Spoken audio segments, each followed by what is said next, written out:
Welcome to Words and Whiskey Short Pours, a mostly monthly podcast where we have a fun time discussing fictional worlds and the people that create them, all while boozing just a little bit. My name is Kross, and today I'm joined by Mathar, Leslie, and Josh. Hello. Hi. No PJ this time. It's a first. I haven't had a show without PJ in a long time. After last episode, we all agreed we'd come back and do another one, but not if PJ was here. So it's in the contract. Yeah, glad we could all agree on that. We have a lot of power, a lot more than I thought we did. I know. It's like the D&D community all around right now. Just like I said it as a joke, and Crossan legit fired PJ. Yeah. Yeah. I mean, it's crazy. It's going to be real fun for the rest of Words and Whiskey to just be talking to myself. Yes. Yeah. That's what you were for. So, yes, I've been trying to earn my own place and whatnot here. So, as mentioned, we're going to be talking about episodes 4 through 6. We're, just as a reminder, this whole thing, we're watching these one at a time and talking about them so that you can join us in diving into them as individual episodes and appreciate our sometimes short-lived predictions. So, yeah. But before we get too much further, what are we drinking? What's everyone having? I'll start for those joining us again from the last episode. You'll remember that I tried to make a Bloody Mary and did not have the ingredients. So then I did a kitchen sink type situation, like a play on a bicicleta, which ended up working out great. As my long nap later on revealed to me. This week, I did come through and I made the Normandy Club Bloody Mary in my beautiful Chewbacca mug. And do I talk about it? Do I say what the thing is? Yeah. Okay, cool. I'll say what the thing is. So for this Bloody Mary, you're going to need 1.5 ounces of, well, they like to use aquavit. I just went ahead and used Tito's because, trash. But you're also going to use a Normandy Club Bloody Mix, which you can get in the Cocktail Codex. Very, very fancy. And then you need a 1/4 ounce of fresh lemon juice, a 1/4 ounce of fresh lime, and a cherry tomato and lemon wedge on a skewer. I used an umbrella because I'm queer as hell. So, Woo! Love that. We love that for you. I'm jealous. I really wanted a Bloody Mary this morning and didn't have the stuff to make it, so I was in that boat. Yesterday, last week. I went on a special mission to make sure I would not let myself down today. I consistently let myself down, and I'm really proud of myself for coming through. Growth. Yeah, that's growth right there. Mm-hmm. Yeah. Well, who needs therapy, right? Not this guy. True. Josh, what are you having? I'm actually doing like a paired dual cocktail situation. So one is like hot Brazilian peaberry infused, like steeped with like cream and then like a single sugar cube.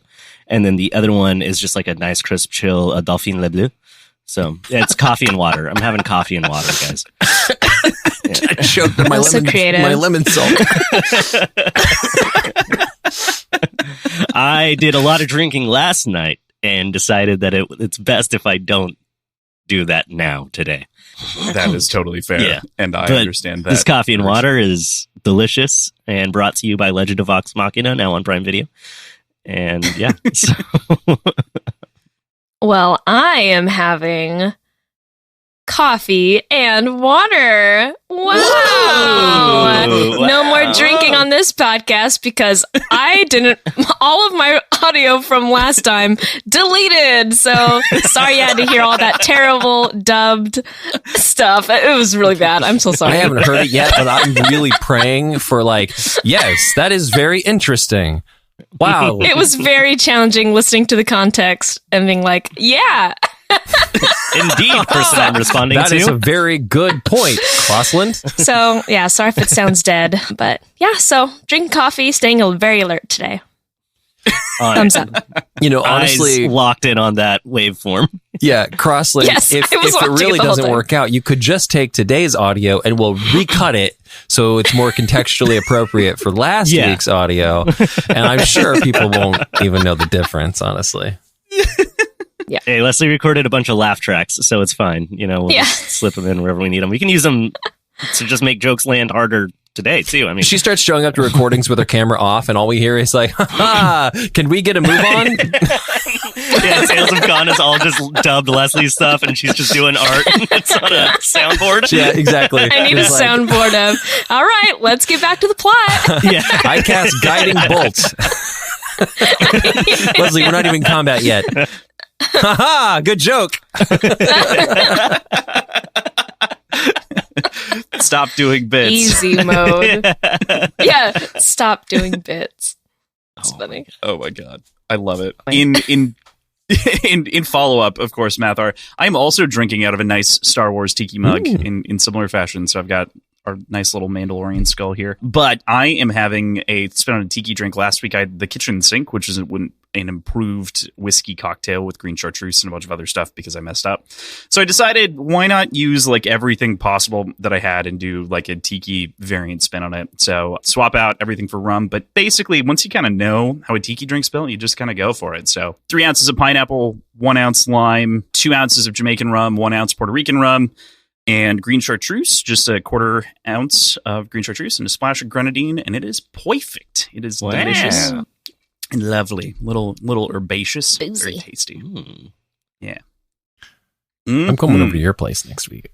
Yeah, yeah. See, you gotta fly here first, but we do have an airport for the record. Like, it's a nice airport. I don't have to do shit. No, you could drive. You could take the train. Fuck. Well, 3 of us are in California, so I think you have to fly here. You have to come here. Yeah. Look at. Yeah. You know, I think we're all going to all the ingredients. You just told us you have a great airport to fly out of. Yeah, it's true. It's true. I do have a great airport. It kind of sends a really strong message if you don't come to the West Coast while we're all out here. I feel like I'm being tricked. Am I being gaslit in the mud? Like, look, we got rid of PJ. We can get rid of you. Tricked into friendship. Oh shit! Is this a covert attempt at taking over their podcast? It's like, we're Words and Whiskey now. Hey, what's up? Welcome to Words and Whiskey. We don't read no books anymore. That's nerd shit. We don't drink whiskey either. We just smoke. Oh, it's good stuff. Oh yeah, this book. Oh god, ashes! It's on fire. Holy shit! I should not be smoking this cigar while I'm reading so close to my face. All right, Leslie, now's a perfect time to hit that no more bits button. Only bits. That was so funny. Only bits. No more bits. Let's move on to the plot. Perfect segue. Perfect. Oh my gosh. I forget if this came out last week or not, but I feel like maybe appending a little piece of news here is interesting. I don't think we had talked about it last week because I don't think it had happened, but they got signed and The Mighty Nine is also coming in addition to other movies. So I think maybe it makes sense to take a second here and just like talk about how pumped we are. How do we feel? Super. Incredible. Super. I haven't stopped shitting myself. I can't believe how soon the announcement like season 1 came out. There's like how many seasons still projected for Vox Machina? Like, I can't believe they announced it already. Like, that's insane. Oh yeah. I'm trying to figure out if it'll end up airing concurrently with like the last season. I'm wondering about that too. Legend of Vox Machina, because it took about 3 years from the Kickstarter to season 1 of Legend of Vox Machina. And they're on season 2 right now. I would guess there's going to be 5 seasons. That's my like Feels probable if they kind of keep to this pace. So yeah, it's like 3 years from now. That's the 5th season. Yeah. I don't know. It might just work out perfectly to where like Legend of Vox Machina ends and then Mighty Nine starts. But it's crazy that they announced it already. And I'm really excited about the little piece of that that's like first look at movie deals, because that means they might have pitched a movie. And if it's up to me, I know what I would make a movie out of. So, I mean, it's got to be the Calamity. It's got to be Calamity. Like, it's got to be the Calamity. They got to make Bring a Calamity Brennan movie. Lee Mulligan. Brennan Lee Mulligan, everybody, come on. I still need to watch it. It's not really very good, so don't worry about it. I got through the first episode, and then I stopped because we were going to watch it together. We were going to do a group watch. You remember that? You're That's like, let's do a group watch. Didn't. And so I stopped watching it. Okay. We should do the group watch. Now you feel betrayed? Because I feel betrayed. In 4 sessions, they make the single greatest long-form D&D campaign I've ever seen. So it's pretty fucking wild. It's real good. I think there must have, like, the numbers on Amazon must be through the fucking roof. Like, there's no way they would announce it that soon unless it was like, okay, unequivocally, this show is very, very popular. Huge. Yeah. Yeah. I mean, they announced it right after the first 3 episodes came out. So yeah, the number must have been huge for that. Like, we're coming back. And they're like, okay. If I recall, they announced season 2 pretty quick after dropping the last batch of episodes for season 1, right? Like, season 2 got announced before season 1 aired, like right before it started airing. Oh wow, yeah. See, like there must just be so they much just hype for give this no thing. shit. And then, right before awesome. season 2 started airing, they announced that they've been picked up for season 3. Mm-hmm. And then 3 episodes dropped, and they're like, psych, season 3, 4, 5, 6, another series and some movies. Yeah. Yeah. Yeah. It's crazy too, especially when you consider like the fact that their company is also basically broadcasted on an Amazon company by Twitch. So like not only are they like using Amazon already as like a backbone for like their weekly distribution for things, but then on top of that, naturally, why not sign the people that are important for your streaming platform, the number one watch show? Yeah. It just makes so much sense in concurrency to like keep them there. I mean, yeah, like we should probably like eat all billionaires, but like from what I've heard from them, like they shopped around to a lot of different spots whenever they were going to make the Legend of Vox Machina before the Kickstarter, and we're told no like a bunch of times because it's a really confusing pitch if you don't know anything about Dungeons and Dragons or actual plays or like who they are or any of that. They've said like whenever they did end up signing with Amazon, it's been really cool because Amazon's like, do literally whatever you want. We're not here. Just here's some money. Go make your funny little show. And make sure the nerds watch it. And we do. And we love it. So, I love that like they're signed on to just basically like in perpetuity keep doing whatever the fuck they want. And it's funded. And I couldn't be happier for them. You know? So, and then they swap CEOs and everything comes crashing down. Like that'll... It's bound to happen at some point. I'm but, sure. Prime anyway. I mean, it's like, that's the thing is I have no trust anymore. They have been burned so many times. Stop shaking up the shit I like. Yeah. But it's really nice that it's not on Netflix because it would have gotten canceled by now. It would have been their number one show for like 4 weeks, and it would have had a massive campaign and 100% on Rotten Tomatoes, and then canceled halfway through season 2 for no reason at all. Yeah. Oh, you mean Cyberpunk Edge Runners? Exactly. Like for a write-off. They're like, let's go ahead and write this one off. You know, animation, that's for kids, today. right? Let's go ahead and write something off. I just need to get. Can I just shell a few things? It's just a wheel that they spin every day to see what gets canceled. You're talking dozens and dozens of jobs, and like maybe hundreds of jobs, and like people's livelihoods, and it's really popular. I spun the wheel. Sorry, Sensei. Goodbye. You make a lot of good points, but I really like pressing this button. It's just the big red button that says "Show canceled." Maybe we should take it away. No. You can't have my button. No. That's the one thing I have to live for. Cancel. Speaking of Netflix, Avatar live action. Yeah, we'll see how many episodes that makes it before they pull the rug out of the finished season. This is just a Netflix shit talk podcast now. Is that cool? You weren't trying to get like a sponsorship or anything? Nah. In conjunction with Avatar. All right, should we go watch this shit?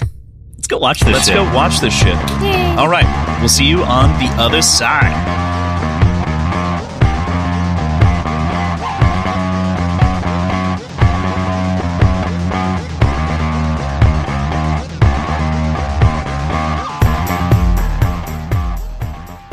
That was a good episode. That was a good episode.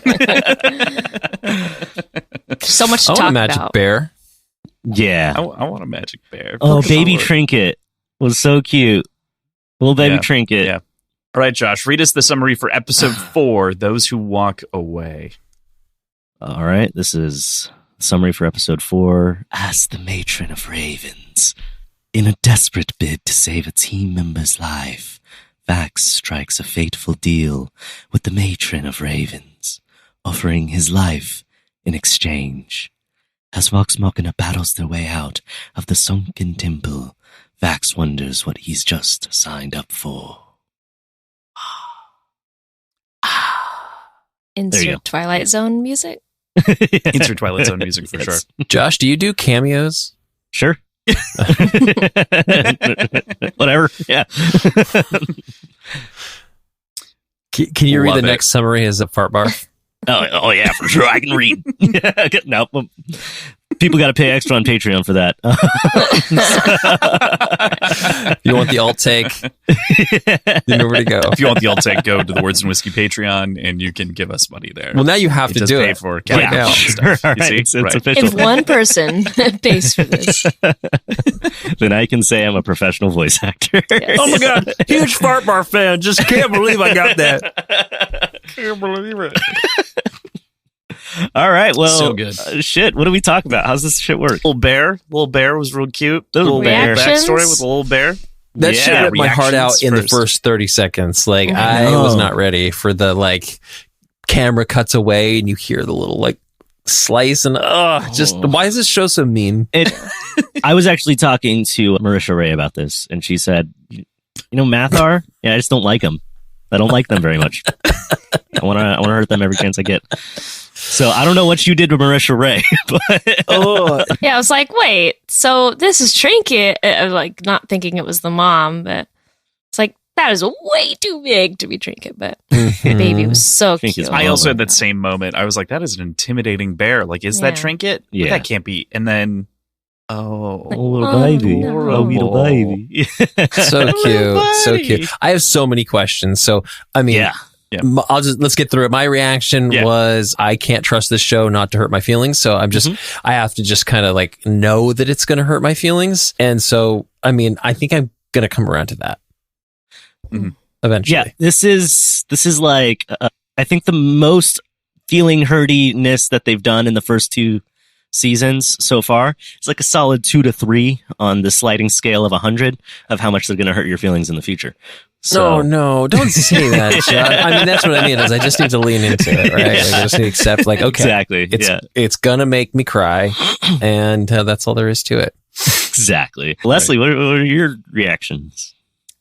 Oh, man. Okay, so I guess Pike wasn't casting Revivify that one time. She's trying to heal, and then the other character tried. So the Raven Queen thing, that was fucking sick. I guess Vax is the new champion now. That's what that meant. Like the changing of the guard. That's what the armor switch is about. Super, super freaking cool. That one-eyed monster, whatever that is, that was legally crazy. not a beholder. Yeah, I love legally not a beholder. Did they? Okay, well, we'll get to that. I did make campaign. a note about that. I want to talk about that. Like, what the fuck is that? The sound effect they used for that monster, like that, like Holy metal shit. sound. Cool. Yeah. That Holy shit! That was scary. That was freaky.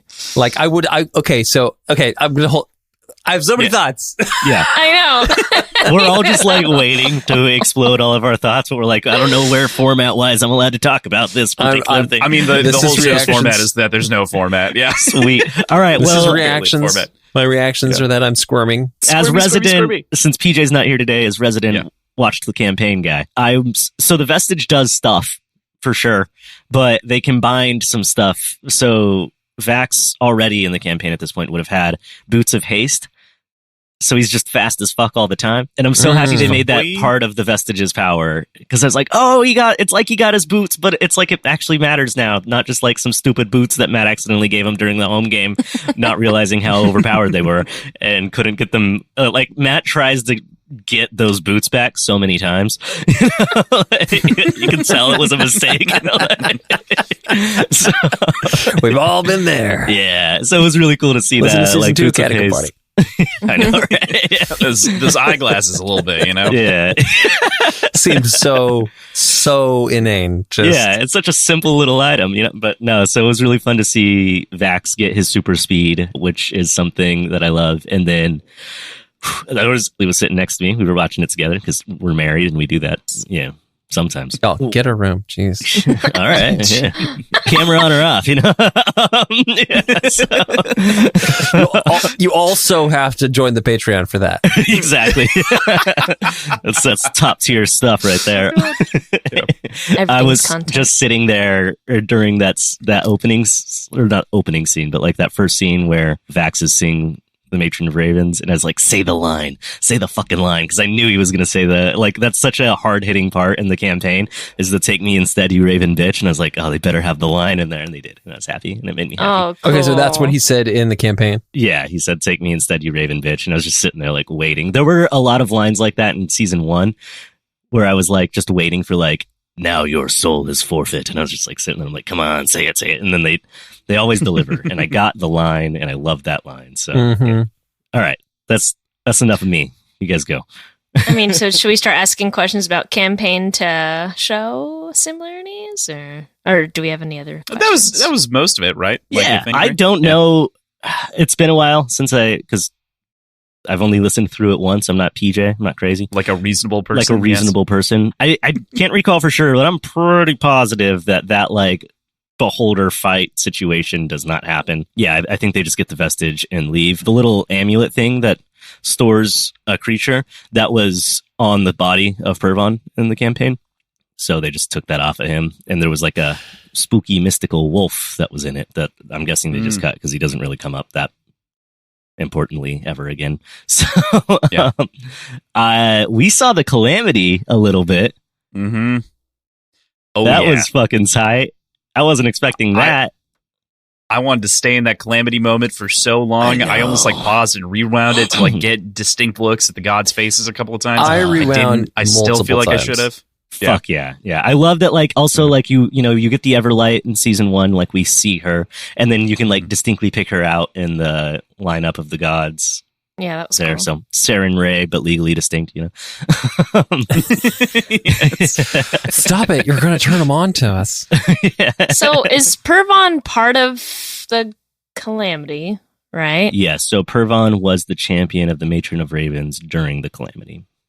Do all the gods have champions or something? Oh. Or is that something I'll figure out? Maybe. Yeah, that I wrote, who is Pervon? Because I had to turn on subtitles to hear what he says. And then I was like, oh, this guy's name is Pervon. That's the only way I knew. Yeah, so that's his tomb that they just raided. Okay.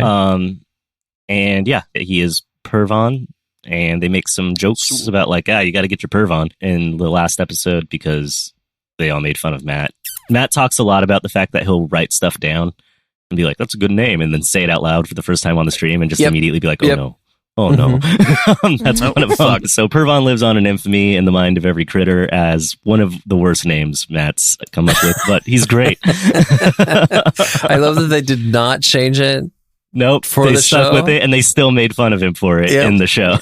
Yeah, I'll bet you anything. How much you want to bet that like he was like, guys, I'd really love to just change that for the show. No, and they were like, no, you did this. No. You made your bet. You gotta have the bit. And so did Pervon. Well,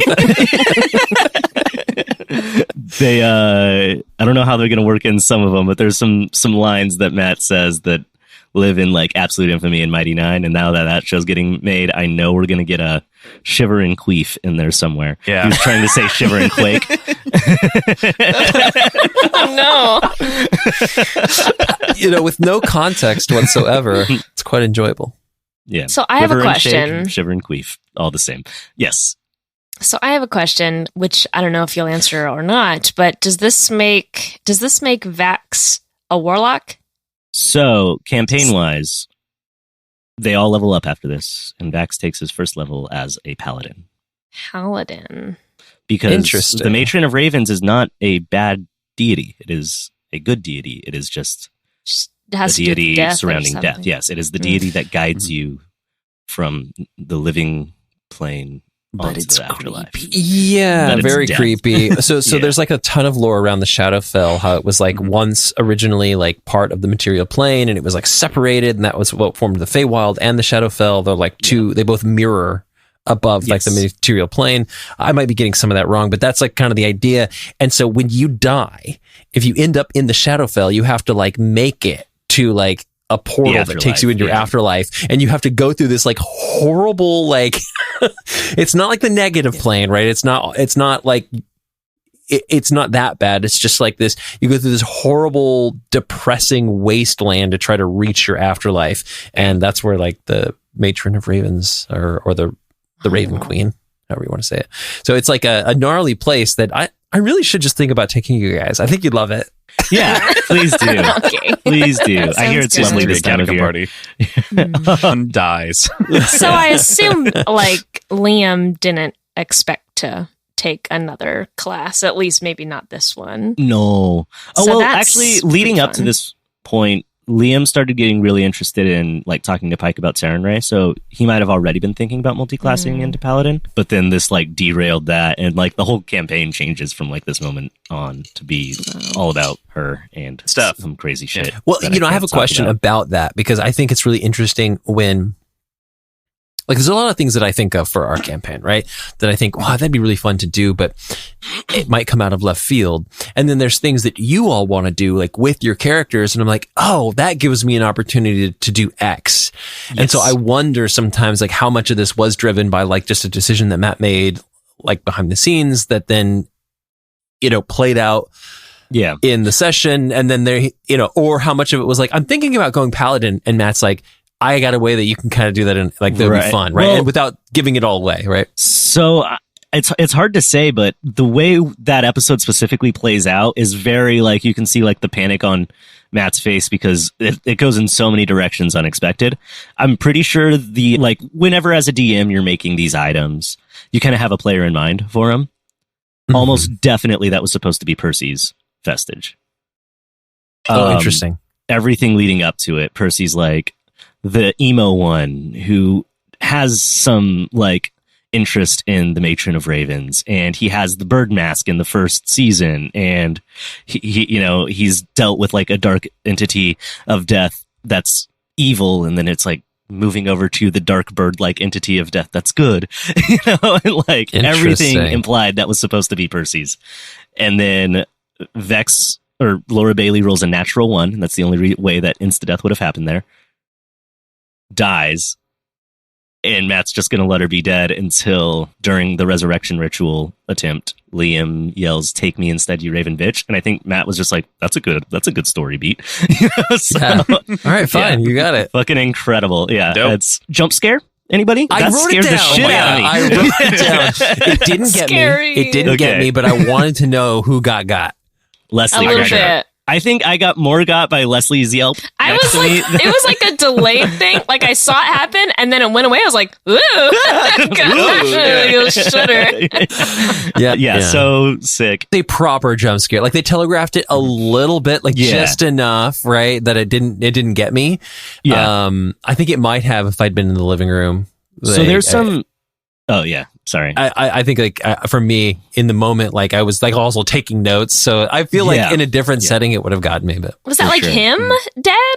Josh is making a face. Like we don't know. Josh making faces. I don't know. It looked like him. Like, oh my God, that like I'm gonna be that. So hopefully this isn't like a plot know. point that I shouldn't be sharing yet or anything, but it's like implied at least pretty heavily up until this point in the campaign. So it's not like a surprise there. I don't know.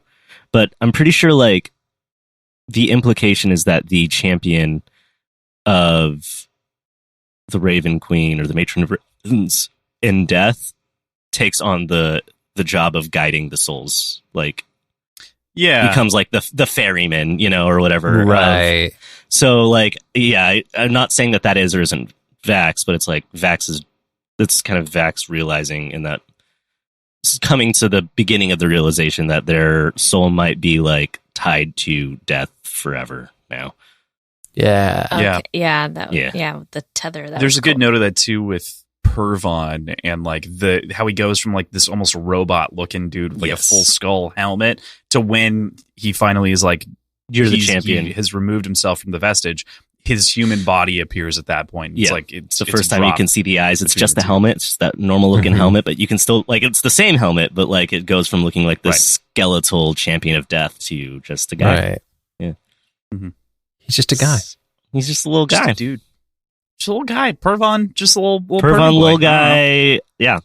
That's his full name. This time, to not correlate it to Avatar, but to correlate this to Legend of Zelda. If you like playing that game. Twilight Princess, there's this part where there's like this other realm where he has to fight this like warrior that's like a skeleton to like learn a new skill. I don't know. It kind of looked like that was pretty cool. So I love that game. Sorry to derail, but also love that game. No, Leslie derails is a segment. It's a bit. It's amazing. It's a bit. Anyway, let's talk about the things that I really like that you don't know about.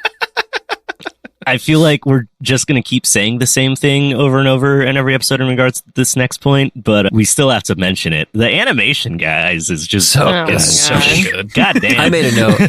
I made a note that I feel like not just with this show, but especially with this show, we are kind of like entering like a I don't know if you'd call it a golden age, but it's like a new golden age of like adult animation. It is like it just feels like, okay, if this is successful, they'll make more shit like this. It doesn't have to just be crit roll. Like it can be like other properties that are made. I mean, we have recently Castlevania, right? And we've got a Cyberpunk and Arcane. Like we're in this new age of just very adult animation that I feel like is so exciting. So for me, one of my biggest pet peeves with like adult animation in like specifically like Western culture adult animation is that for my entire life, at least, the goal has been to make it as like ugly and upsetting looking as possible for any adult animation. It's just like, hey, how ugly can we make this so people know it's for adults? I fucking hate that.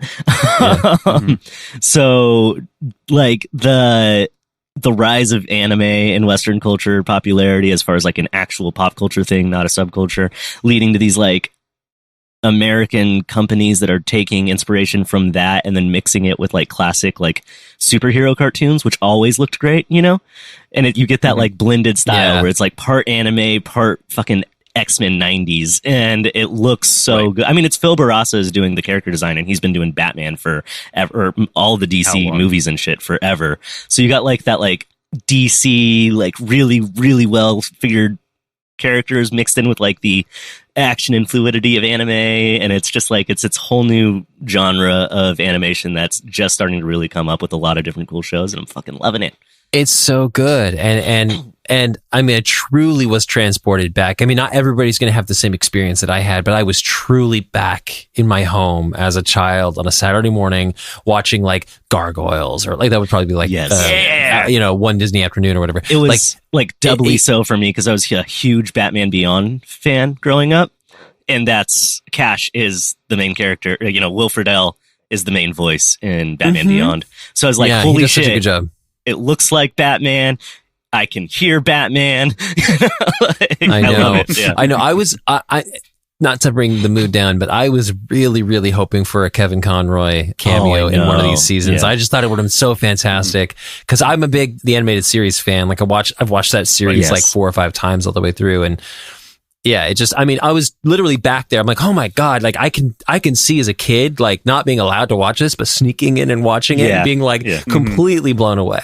There's a heavy, like, more of like we're trying to manifest it as fans, but like kind of theory, rumor, fan cast situation going around that Critical Role gets really dodgy of anytime one of them are like in an interview and someone brings it up, which like lends a little bit of weight to it. And that's Mark Hamill for the Whispered One in the Future. Yeah. Okay. I have this suspicion as well. Yeah. I've read into that theory. You heard it here first, folks. If Mark Hamill plays legally distinct Vecna in seasons 4 and 5 of Legend of Vox Machina, it's because of me, Josh Ramsey. I spoke this into existence. You can send your thank you letters and money to Cash App. And who texted Josh about this right before the recording. Yep. The only send the reason Cash Josh App over there. is just, Don't forget, our PayPal is wordsandwhiskey@gmail.com. Perfect. yeah. The final... Go ahead. Nope. Shaking heads. Everyone's I like, think we gotta no, make it's some not. predictions now. Yeah, we gotta make some definitely have to make some predictions. The final thing that I want to put in on before predictions is just how cool Legally Not a Beholder was as a swap out for the Beholder. Oh, almost cooler than a Beholder. Correctly, way cooler than a Beholder. If I remember correctly, from the very little of these seasons that I have actually listened to, the Beholder comes before. They do fight a Beholder in the Sunken Temple, but I think it's before this. It's before getting to the Vestige. I think so they fight a Beholder, but they fight a Beholder like before the Briarwoods arc. That might be it. Yeah. Yeah, they fight a Beholder in the Underdark in like the very first arc that they skipped the show. Oh, you're right. You're totally right. So they found a way to fit that in. Of course, they're like, well, we still kind of want to fight a Beholder, and they're like, oh, well, we can't put a Beholder in this. The geometric angles of like the attack tentacles were so cool, and like with the War of the World's laser sound. Oh my God! It was such a nightmare monster, and I hate that Critical Role just put that into the mind of RDM. I know. I definitely was not taking notes. Definitely wasn't not writing up a stat block. Watch that scene again. Beholderish. Yes. And I really wanted to talk about that scene because not only was the animation just fucking incredible again, but also, like Leslie mentioned, the sound design so good. I just for the longest time I've dreamed of a job like that, right? Being able to like build scenes that sound like that, right? And I just, as a sound designer, I appreciate it so much because I can tell there was so much love that went into making that just horrifying, intense, crunchy, and This is one of those shows that feels rare in that, like, I don't think that this is rare in a sense of how good the animation is, especially whenever you bring in like a lot of current anime and things like that. But it's up there. It's with the top. It's playing in the heavy leagues. Right. I don't think it's necessarily rare in regards to like sound design or voice acting or pacing or writing or world building, but firing on all those cylinders at that level is fucking true. rare. Mhm. Like, this show doesn't have a weak spot. Like, it's just every aspect None of of it, butts in like this every one. craft being involved making this show is just so like top of their game, and I love it. Yeah, truly. Truly, it's so As good. Leslie mentioned, it's prediction time. So, BBs, Leslie, why don't you start with your predictions? What do you think? Well, they are out of the sunken tomb now, which is pretty cool. And now they're on to get the next vestige, probably. And Trinket's in a Pokeball now, so we'll get more Trinket. It's pretty cool. Yay! And Vax is really fast now. All That's- observations, no predictions. I have no thoughts head empty. I'm just kind of living. I'm just kind of watching and letting it happen. Leslie's Close. prediction is, I'll bet all of that stuff comes up. Yeah. Again. Yeah. I bet all Vax these does things some that they fast put in shit. here will come up later again. Maybe. I don't know. Crazy. I don't know. Okay, I'm I so have a bad at prediction. predicting. It's a very, very, very small Let's- one, but let's this is hear my it. thought. Yeah. They're doing a really good job of pacing each episode with combat and story, right? And I think, it's what I love, which is Monster of the Week. Like, I absolutely just love sort of like every week there's going to be a new sort of thing that they have to face down. And I'm not sure, I'd have to go back and watch season 1, but maybe not every episode had a big fight, but it's starting to feel like season 2 is very much like there's going to be something to fight every week. And so I want to see if they're just like trying to squeeze as many of the cool encounters as they had into a season, right? Like, there's so many cool things to pull from if they're trying, like you mentioned, right? Like, they didn't fight the Beholder here, but Yeah. they knew they wanted something here. So they pulled just from somewhere else and brought it in and adapted it. And so my prediction is that this is going to be kind of the format of the show, is as often as possible, there will be a big set piece fight. And I think it's beautiful how they're able to still move the story along. Like, you don't spend so much time in combat that you lose a sense of anything else going on. But that the fact that, and I had a question about this that maybe we don't have time for, but the idea that he was fighting against the champion, that he being Vax, right, was fighting against the champion while they're all fighting the Beholder. Like, if it didn't happen like that in real life, they made it work for the show. It's so smart, because I felt So like it did such a good job. So that's my prediction, is they'll keep doing that. Yeah, and they've been really cool with the way how they like will blend two things to make a fight not get too boring, like switching back and forth between like the Calamity fight with Pervon and the Beholder fight, or 2 episodes The ago, monk. like with Earthbreaker Groon fighting Grog, but then flashing over to the Sphinx stuff rather than doing it all one by one. It's like you can really cut back and forth, because like a fight can turn into a boring fight after a while. Yes, Leslie. I have a prediction. Oh, A real shit. one. A real one. So with the Calamity Flash and like seeing all the gods, I think Pike will become the champion of of the Everlight. And then maybe everyone else will get a gun. No, probably not. I don't know. Everybody else would get a gun and they'll solve the Everyone plot. will also give a gun. Yeah. Guns for everybody, the plot. Legend of Vox Machina, person who made everybody a gun. Yeah, right, exactly. Squeeze that book right down. My thing, I don't want to try to lead any predictions, but I do love ending on the note with West Run, specifically being flames. I know what the map looks like, and West Run, for those of you who don't remember or know, West Run is right between Mun and Whitestone. So it's on the path to destroy Whitestone. Yes. Who was that person at the end? Who was that person? that? Great question. They were was that person scrying, I'll again? tell you that much. Is that what that Well, was? hey, Okay. Ryan. Okay, Well, they I had was both like- hands. That's the so- implication. It's like it's legally distinct scrying. Legally distinct scrying. That's the new bit. Yes. Okay, so I wasn't supposed to know who that was. No. It looked Okay. like Ripley, but then the 2 hands. So I was like, Oh, what's Okay, that? Ripley? thank you. I don't know. Maybe. no, I mean, like it could have been, but like they had 2 hands, so it's like One of them was Okay. Robot Han. Oh, then Was it that's though? Ripley. Then that's Ripley for sure. for sure. Okay. I just didn't notice. I was like, I feel like I should know Yeah, this as one of Ripley. them, like when she holds it up, you Definitely can see Ripley. like a metal Wait, oh, hand. Okay. Then yeah, you're definitely supposed to realize Cyborg. that's Ripley. Nice. Okay. Yeah. That is Ripley, the only other person in the world He knows how to make a gun. And she's Boy, coming for those that dragons. gunpowder She's salesman is stomping just in. Not very successful. No. Then, huh? Well, he sells black powder. Most people use it for cannons, Oh, that makes sense. Yeah, hand cannons. Or he's experimenting with bombs, which is why he has less and less fingers every time they visit him in the campaign. Love it. Can't wait to see him again. Just pinnacle of the campaign. Yeah, 100%. All right. I know Leslie's time frame is shortening rapidly, so Yeah, I think I'm in Crunchy. time for one more That's cool. episode. It'll be okay. This is the first episode, right? Potentially. Yes, Yeah, this is yeah. the first episode. let's do one All more right. and cross the bridge when we get Let's do one more.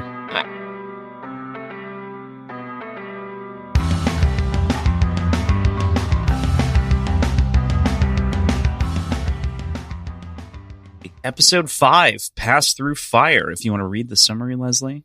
hmm as Keyleth, though. Yeah. No, I need more prep. Okay. All right. While traveling to find the next vestige of divergence, Vox Machina passes by Pyra, home to the Fire Ashari people. Discovering that the village is in distress, Vox Machina must help them, battling fire creatures that are spilling out into the world through a portal to another dimension. As they try to close the portal, Keyleth learns more about the power that lies within her. Bum, bum, bum. Dun, dun, dun. Yeah. Baby Keyleth. Are we just going to get like baby versions of everybody? Because that's amazing. BB. Yeah, we I'm better. here for I it. can't wait to see Baby Grog. Right. Yeah. little tiny grog. Yeah, seems like that sword's becoming a problem. Yeah. I think it's fine. So what about reactions? Some reactions, huh? What do we got? Leslie believes the sword's a problem. Did we all like the Avatar intro? I was going to say, Oh my it God. looks like Leslie is right. We are watching Avatar. This is Avatar. She And has then- mastered fire. Moving on. And she got Avatar state eyes right at the end. Yes, dude. Yeah. New clothes, like, okay, like, Mhm. what? I don't know. That was the only thing I was like, I don't know. Okay, They're new literally outfit hot. coming out of the plane. Like, yes. Well, That's the her coolest other way outfit- to get dressed. An outfit I mean, change. like, yeah, absolutely. Her other outfit burned away, so it's, I mean, I guess nothing in this show is reality, so Yeah. they can afford an outfit. What? this isn't Wait, real. what? I thought this was a History Channel special. What? Yeah, she in the campaign. This is where she gets the. I don't know if it's I've never played a druid. I don't know if it's a real spell or if it's a Matt Mercer homebrew spell, but it's she can use her beast shape to turn into elementals now. So That is a specific subclass. So it's the Okay. most broken druid subclass that there is. then that's the one she Notably. has. Yeah, I forget what exactly it is. but- yeah. So she do be turning into elementals all the time now. Get ready for that. Yeah. Oh boy, it's Circle of the Moon. That's Yeah, the that's right. subclass I need to So sick. recall. So sick. Very, very strong, very neat. Yeah, I was very impressed by like the segment. This is one of those interesting things, and this kind of I definitely want to capture everyone else's reactions maybe before we answer this question fully. But this feels like of the episodes that we've seen so far between both seasons, one that is the most of a compressed arc into a single episode or Yeah. a compressed like set of episodes, because this does feel the fastest A to B. Like they didn't want to miss this moment because they couldn't, Right. but at the same time, it is kind of a side quest. Yeah, and I think we'll start to see more of those. Mhm. The like the Briarwoods arc was very linear and like what's the word I'm looking for? Serialized, kind of. But you get a lot of like one-off session side quests in the campaign around this point. So I think the whole Pyrus stuff is like one session. Oh wow! Okay. Yeah, and it's just kind of, and it's more stuff comes up from that, and it kind of bounces back and forth. But I would guess the next episode is probably kind of its own quick little thing in a different place, and then there'll probably be like 2 episodes here, and then like an episode over here, and they start doing a lot more, like Mathar was saying, kind of Monster of the Week type stuff in the campaign. So I'm excited to see how that kind of translates over into the show. Cool, rad, dope. What'd you think, Mathar? Good. Liked it. Hated it. Good. We got wyverns, legally distinct wyverns. That was sick. Yeah. Yes. And we got nothing else to say, so That's it. catch you That's all next we gotta time. say about that episode. That's We it. do have time. So, yeah, I really enjoyed this episode front to back. I think that it is One that comparatively, I wish we would have gotten a little bit more sprinkled ahead of time. Like, so much of the season so far has been focused really like heavily on Vex and Vax that it would have almost been nice to like have some of the insecurity of Keyleth, that flashback, maybe be tucked into a different episode or a different portion, just because suddenly flipping to it, it's like the dramatic stakes are there. Like, it feels good and distinct as an episode, but at the same time, I think it would have hit a little bit better knowing kind of the quest and right. But I really liked it overall. Like, I don't. Yeah, I mean, I guess a nice thing about it is we're not like, that wasn't like, all right, cool, and that's Keyleth's arc, and it's done. There's more Keyleth to come, you know, for sure. Mm-hmm. But yeah, it's one of the like few detriments to this show in general is just rushing through so much content. You have to really figure out like where you can place stuff. But I think they're balancing it super well. Yeah. I don't think it's a real detractor or anything like that. It was just comparatively, this feels like a bottle episode. Oh, 100%. Yeah. We got Allura and Kima back, and that's tight. Got some smooching on screen. Liked that. Mm-hmm. That's like the first time we, like, without you telling us, like, now the audience knows that they're together. First time the show has confirmed they're together. So, yeah. Nice. I really like the fart scene during Craven Edge. Like, I was kind of sad because there's an outhouse scene, but it's not like there. It's like in town. And it's like that classic trope of like two people having a different conversation that not realizing it, you know? So Scanlan's like outside the door talking to Grog, and Grog's talking to Craven Edge, and it just leads to some wacky shit. And they're like, all right, well, we don't want to do that whole scene, but like we should throw a reference to it for the people who want it, I guess. I don't know. Yeah. Do you think that maybe they're introducing the bit to like make it a bigger bit when it hits? It's entirely possible. Also, it's like, it's not actually an important bit, and they're super rushed for like time. So yeah, we're talking about like you know, economy of story beats here. You know, no, absolutely. But it is. Yeah, but you got to preserve bits. You know, definitely. I'm excited to see more Craven Edge. I like that they're slipping it more and more into each episode a little bit, because that's a pretty gnarly sword he got there. Yeah, so much. It was like trying to go after Pike. That was. Yeah. Oh yeah, I'm sure we all noticed that at the end of the episode, it is the town, Westrun. It was all Goliaths there. That's interesting, right? Yeah. Oh. Yeah. Wait, what? They were Goliaths, huh? I did not. Everybody at the town at the end was Goliaths. Oh. And I am assuming you're saying that like because it's not a Goliath town. Oh yeah, you're right. I didn't realize that's what they were. But yeah. Yeah. That the ones given the they all had tribute. Hair, so I was like, the gold. Yeah. Yeah. Yeah. Yeah, interesting. Hey, can we talk real quick for those who aren't really aware or have questions? Keyleth is not a Genasi, but like they're very much like is, you know, Genasi four vibe, nations, you know, earth, water, air. I think a lot of that fire. comes from the transition of Keyleth was a character made in Pathfinder, which I think there is like an elemental druid in Pathfinder, and then just kind of came over to this and was like, all right, well, we'll work it out. You know? Yeah, so she's half elf and she's a druid, but she's got that elemental she's full elf, subclass. Right? She's a full elf. She's a full elf.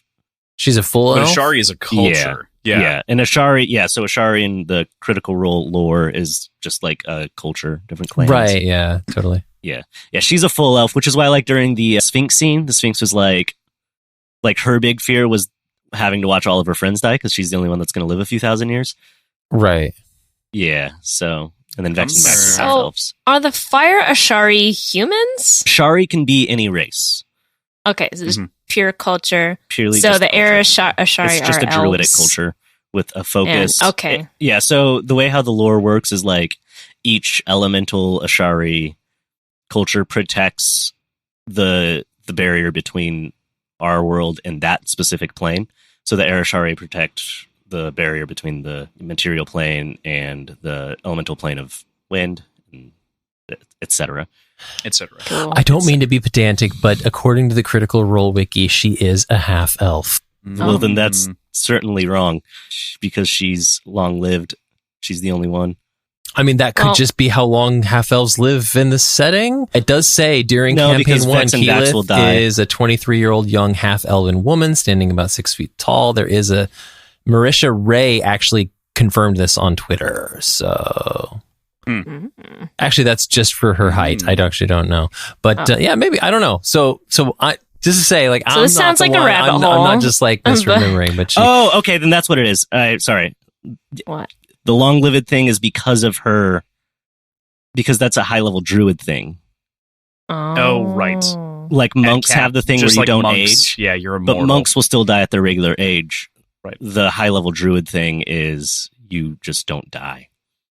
because they have a breakdown of all That's her what it is. half elf Okay. like abilities and stuff too. Oh. Yes. Okay. So it is the druidic thing that makes her live for like thousands of years. Oh, now we all know. Now we all know. Terrifying. Yeah. Shit. I would never play a druid. I'd be all lonely. So lonely. Well, but if your whole culture is druids, then it's fine. I don't know. Yeah. Yeah, maybe. Okay. All right, fine. She's a half elf. I just remembered she was long lived, and that's a whole plot point for a lot of things because she said all her friends are going to die. Yeah. All right. Anyways, Me too. Do half but elves that's- really I'm not only gonna have live normal lifespans? No, it's like double. It's a little bit longer than humans, if I remember correctly. I want to say it's like 140 years or something like that, but it's not. It's not crazy. it's not less like than the 700. it's less than gnomes or dwarves or any it's other less like than everyone fantasy else. race. But it's mid. It's higher than human. But yeah, 180 years is like the max. there we go. Yeah. This episode, like I said, it's great. It kind of feels, again, like a bottle episode where it's like, this is all very self-contained. It's very interesting immediately. And then we get more teases on the things that we got teased on at the end of the last episode. Yeah. As well as this kind of leading plot with Craven Edge as well that like has me scratching my head about, well, I mean, not really scratching my head, but like there's clearly going to be some in-party fighting via Craven Edge's hunger, and I'm just reminded immediately of like Frostmourne. Again, I've talked a lot about Warcraft and the way that connects to my life, but Yeah, Craven Edge do be a problem. Ripley and the dragons do be a problem. Yeah, she's like making a deal with them. Hey, she made a deal with the Briarwoods. You know? Fair enough. Let's make a deal. She's got bad instincts, I think. She's very like self-preservation-y, so if she instincts. ends up in a situation where there's someone who she doesn't think she could take in a fight, she's just like, oh, I'll side with them. You know? So, yeah. Ripley primary Cool. antagonist. Seems like a cool person. Super nice. Yeah. I just on that note, Crossland, I mean, that was my prediction for one of the episodes last week, was that it was going to be side quest, right? Like side quest, monster of the week. That's like, feels like the format of the show is like, okay, we'll probably get around to some like overarching, connected plot stuff later in the season, but each week you're going to get these vignettes that sort of highlight a character or take you to a new location. I mean, with as dense as the lore is for Critical Role, like we said before, they have to cherry pick what they can squeeze in and find any way for it to make sense that like, okay, this week we're jetting off to here, right? So I mean, kind of makes sense. Like last season was just like, hey, this is the world. These are the characters. And now this season's like, okay, you're interested. Let's go through their backstories and explain like why you should really love these characters. It makes me so excited for a rewatch. Genuinely so thrilled for a rewatch. And honestly, I don't know that I'll ever actually do it, but if someone wanted to make supercuts of season 1, I would watch the shit out of them, right? For all of those moments that sort of, hey, there's more to this story, right? And go back and watch those and appreciate the details that were left out. I would love to do that. I just don't have the time to invest. Right. I'd say no one does, but people got mad time out there for some reason. I don't know. Where do they get it? Just listen to it 3 times. Where do they get it? I don't know. We've all got that like Harry Potter time watch thing. Shit. Time turner. Yeah, the time turner. Yeah. Am I crazy? Am I losing it? Did Vax's eyes change colors I don't When? know. I don't think so. between accepting the deal and not? I thought He did have brown eyes I wasn't 100%. before. Yeah. I totally didn't notice. I They didn't had like pay a weird attention. red tone. It could also be the okay. light reflecting off of them. I just like noticed. No, that's totally brown with, possible. Like, red That's in it. type. Yeah, I don't know. no.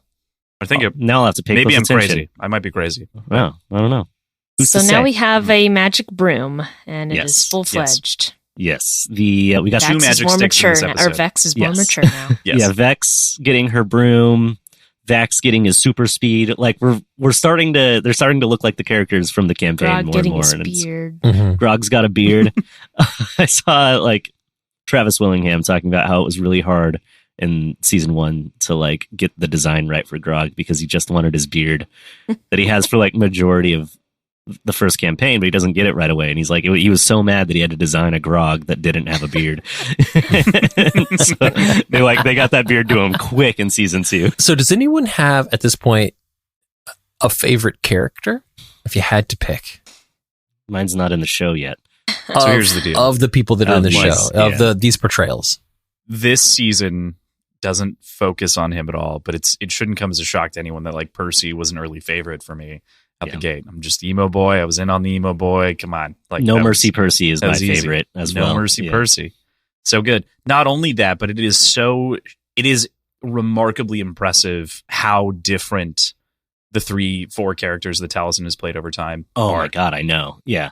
Yeah. Taliesin And Percy stands out completely. Yeah. From everything else. Percy was my favorite until a certain character that shows up way later of campaign 1, and then Caduceus was my favorite for campaign 2. So Taliesin Jaffe's got a pretty good track record of being my favorite. So yeah. Mm-hmm. Is that How about your you, favorite Mathar too, or Josh? Leslie? I think my favorite. I didn't think this at first, but I know we just watched a Keyleth episode, but I feel like Keyleth is kind of the character that I always end up playing in campaigns, like I don't know, just kind of like myself in the character. Like, I feel like that's probably what Marisha did with this one. So I feel like I just relate the most to this character. So it just feels Awesome. like, yeah. But like in the beginning, like season 1, I was like, dude, Keyleth sucks, man. Like, she just does nothing. but She's so nervous. I'm relating to her more and more every day. So yeah. What about you, Mathar? Yeah, that was going to be my answer too. Is Keyleth is just like, if I was going to be a character in a fantasy world, like it would be Keyleth. Like she's just, she's great. I mean, she was nervous and maybe like underpowered in season 1, but I don't know. I think she's such a relatable character. So I mean, that doesn't surprise me all that much, that I think she's just such a fun character to get to spend time with. And I kind of realized it in this episode. That's why I put the question down, is like, whoa, I fucking love Keyleth. Like she's a great character. Yeah. And I felt so connected to her, like in the story. It was like, oh, I can relate to like your fears. And when she hulks out at the very end, goes full elemental and the, Avatar eyes open. I got chills. So huge fan. I'll be very much looking forward to another Keyleth episode, but kind of a surprise is I didn't think I would like Grog as much as I do, but I fucking love Grog so much. That's I like this show, but this fucking Grog guy too. Grog is the best, and I would die for him. Pipeline is very short in a straight line. Yeah, he's so good. Just I think the energy with that like Travis brings to the table with Grog is just when you know who he is and what he looks like and everything in real life, it's just like, man, he is just bringing it all to this character. And I love Travis also has a pretty good track record for making characters that compete for my favorite. Right now, campaign 3, my favorite is definitely Travis's character. I have no idea who his character is after like the first few episodes. I don't know who he becomes, because he's last episode I saw, he was still like Bertrand Bell. Yes. No, he wasn't anymore. He was like, it was like in between.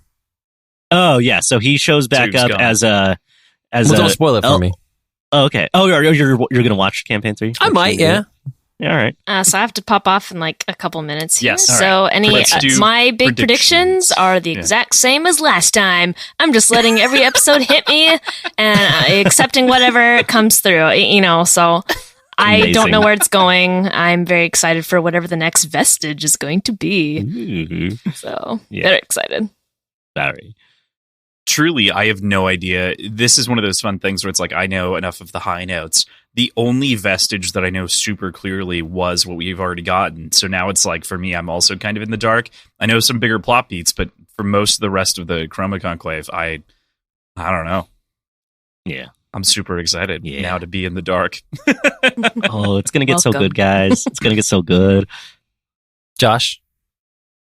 I gotta pass because I've Gosh, seen this the guy. episode names and I know the campaign, so I know exactly where the season ends. Well, then I got one that's coming out of left field here, kind of spice things up a little bit. I think we're going to see some dick pretty soon. Like, I don't know whose. We've gotta, maybe right? like Grog's, maybe We've gotta. Scanlan's, but I At feel least like more titties. Like, come maybe, on. yeah. I mean, I feel like, something's gonna, We've got to see some dick soon. something's gonna peek out. I'll start writing to the team at MetaPigeon Productions, asking them for more dick. Oh, so that's an exciting factor about the Mighty Nine being made, is that some of the greatest animators in the world, their job is going to be to draw thousands and thousands of dicks on walls. Dicks all over everything. Because that is a So major many point of dicks. the Mighty Nine, is the dick graffiti they leave Mm. The everywhere. entire plot point of a whole character. Get ready for that Nice. show. If you want dicks, stick around for their second series, The Mighty Nine. Yeah. Get Love it. ready. Campaign 2, All right. The Mighty Cool. Nine. Yeah, I'm excited.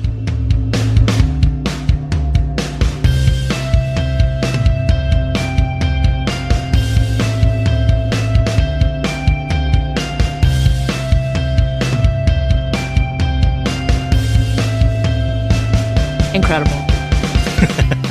Perfect. No notes.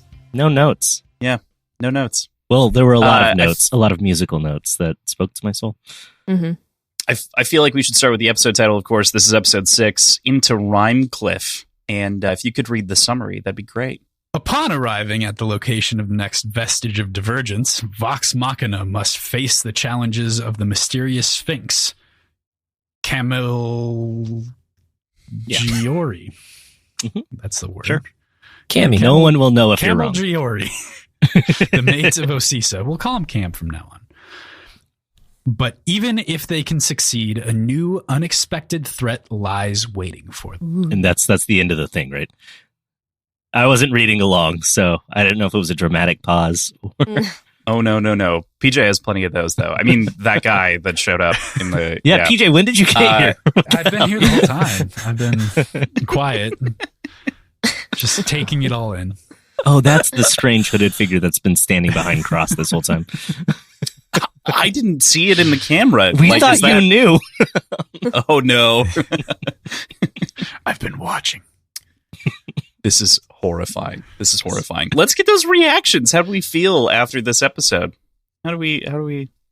I watched The Last of Us. Was that not what I was supposed to watch? I also watched The Last of Us. I'm so you sorry. are far too stoic to have just watched The Last of No, I Us. actually have not Yeah, seen true. the most recent episode of The Last of Us Same. because I was going to do it right now, but then we had to Yeah. record this. So don't say a fucking Yeah, thing. I know Nick Offerman's in it, I and will he's going not. to break I my will heart. not. I will not. So I'm excited. glad you clarified Yeah, we're gonna that. watch it after this. Yeah, I thought Yeah. you guys would have watched it last night. Oh my gosh. we were We- going okay, to, but we caved gotta and we admit, watched this episode. We watched this last night, and then we watched it again right now. You broke. Wait, I'm what do you going to be mean real last here. night? SOBs. Oh, you're right. I mean, Well, the podcast is over, so This has just been Yeah, happening. we're This liars. is real time. We're Real time. deceivers. We all just found this out right now. Yeah, no, I subbed in The Last of Us immediately once we were done. I was like, all right, I'll wait the 2 hours. And then I watched it. And I was like, cool. I was like, I'm holding on to this one. So my real reaction here that's genuine, and Mathar's genuine reaction, and PJ, of whom suddenly is speaking again, those are real. Mathar, what'd you think? You had God, some such a thoughts. good episode. Holy shit. So- I texted the group wow as soon as it was done because that was all I could muster. It was so fucking good. The action, like okay, so 10 minutes in, I was like, wow, this is cheesy as hell.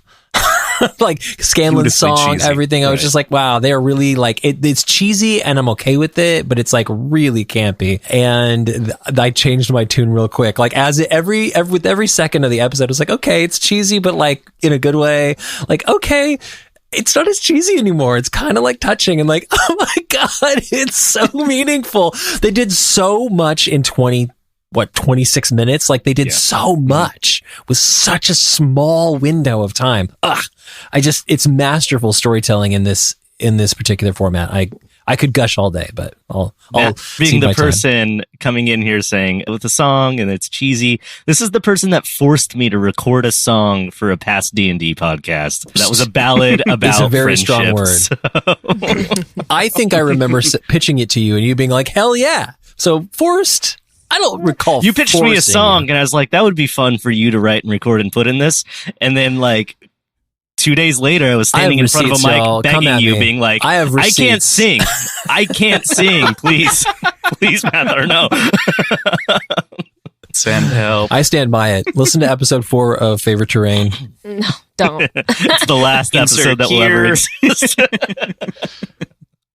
Yeah, we can. What do you insert mean the song don't, right Leslie? It's so good. I'm proud of it. I think No. it's Those amazing. 4 episodes No. are fantastic. We don't It's want to just, get we don't want to get people's hopes up because nothing is ever going to come after that. It so. is a, a victim of the pandemic and many other things, but it was beautiful when it soared so high for so brief a time.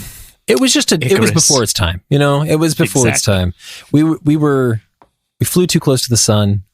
We're doing better now. Yeah, we got Listen to the super finale of familiar Catacomb with Party. the sun, and then now we're just fucking riding sunbeams with Tales of Kana. That's what that is. Yeah. So I mean, like I did that thinking no one gives a shit what I do. I would never probably have imagined that Critical Role would throw in like such a ballad, and honestly, it's like the song wasn't what like surprised me. It was like the style with which like the anachronistic. I'm used to that like by now. Like the show's full of anachronisms and I love that about it, but it just surprised me in a way where it was like, oh, this is really campy and you know what, I'll allow it. But then as it went on, I was like, oh my God, I'm probably going to watch this again and it's going to be one of my favorite episodes. And by the end of it, for sure, I was just like, holy crap, so much happened. And now the song was just like, just like a little something to wet my palate at the very beginning. Brief moment of happiness before Yeah. everything went to shit. Oh my God. Unbelievable storytelling. Anyway, I'll turn the floor over to someone else. No, I'm totally with you on that. Especially thinking about the song, for me, like immediately reminded me of Titan AE and like those early thousands animation movies that would do like those soaring ballads. Yeah. I don't know, Tarzan with the Phil Collins soundtrack in those moments. Yeah. It kind of had that same energy to it, and I was just like, oh, My heart wrenched, felt like a child again. my for a my brief mother's son dance at my wedding was to "You'll Be in My Heart" by Tarzan. So like moment. a good power yeah. ballad Tarzan. with a lot of tom work. Mhm. It speaks to the soul. Yeah. Honestly, I mean, Phil Collins did not need to go that hard. There's a lot of really funny memes about like, oh, so Phil, we need you to like write the soundtrack and it should be like, sentimental and like we probably want Spins to with the bop or sunglasses. two. Son of Yeah. man went to the sky. Exactly. Yeah. You'll be in. Like that's Phil Collins. He just can't resist. Phil can't not, You saw Sorry, a lot of totally. Tom work, and immediately all I could the name Phil went out of my brain, and all I thought about was Tom Collins.